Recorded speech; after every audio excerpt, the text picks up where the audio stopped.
ஏசாயா அதிகாரம் 2. ஆமோத்சின் குமாரனாகிய ஏசாயா யூதாவையும் எருசலேமையும் குறித்து கண்ட தரிசனம்.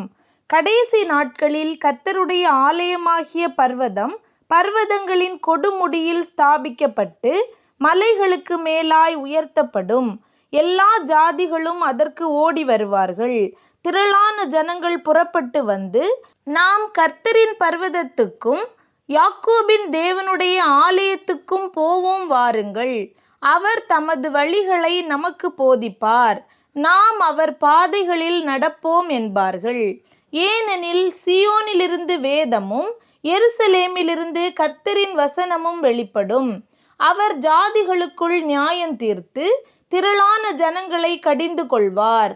அப்பொழுது அவர்கள் தங்கள் பட்டயங்களை மண்வெட்டிகளாகவும் தங்கள் ஈட்டிகளை அரிவாள்களாகவும் அடிப்பார்கள். ஜாதிக்கு விரோதமாய் ஜாதி பட்டயம் எடுப்பதில்லை. இனி அவர்கள் யுத்தத்தை கற்பதுமில்லை. யாக்கோபின் வம்சத்தாரே, கர்த்தரின் வெளிச்சத்திலே நடப்போம் வாருங்கள். யாக்கோபின் வம்சத்தாராகிய உம்முடைய ஜனத்தை கை நெகிழ்ந்தீர். அவர்கள் கீழ்த்திசையாரின் போதகத்தால் நிறைந்து பெலிஸ்தரைப் போல் நாள் பார்க்கிறவர்களாயிருந்து அந்நிய புத்திரர் மேல் பிரியப்படுகிறார்களே. அவர்கள் தேசம் வெள்ளியினாலும் பொன்னினாலும் நிறைந்திருக்கிறது. அவர்கள் பொக்கிஷங்களுக்கு முடிவில்லை. அவர்கள் தேசம் குதிரைகளாலும் நிறைந்திருக்கிறது. அவர்கள் இரதங்களுக்கும் முடிவில்லை. அவர்கள் தேசம் விக்கிரகங்களாலும் நிறைந்திருக்கிறது. தங்கள் கைகளின் கிரியையையும் தங்கள் விரல்கள் உண்டு பண்ணினதையும் பணிந்து கொள்ளுகிறார்கள்.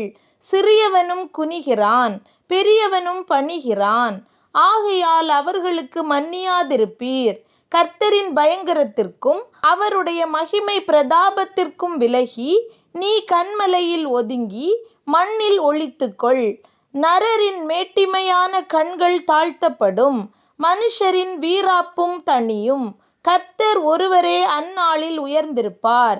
எல்லாம் தாழ்த்தப்படும் பொருட்டு சேனைகளுடைய கர்த்தரின் நாளானது பெருமையும் மேட்டிமையுமானவை எல்லாவற்றின் மேலும் உயர்ந்தவை எல்லாவற்றின் மேலும் லீபனோனிலுள்ள உயரமும் ஓங்கலுமான எல்லா கேதுருக்களின் மேலும் பாசானிலுள்ள எல்லா கர்வாலி மரங்களின் மேலும் உன்னதமான எல்லா பர்வதங்களின் மேலும் உயரமான எல்லா மலைகளின் மேலும் உயர்ந்த எல்லா கோபுரத்தின் மேலும் அரணான எல்லா மதிலின் மேலும் தர்ஷீசின் கப்பல்கள் எல்லாவற்றின் மேலும் எல்லா சித்திர வினோதங்களின் மேலும் வரும்.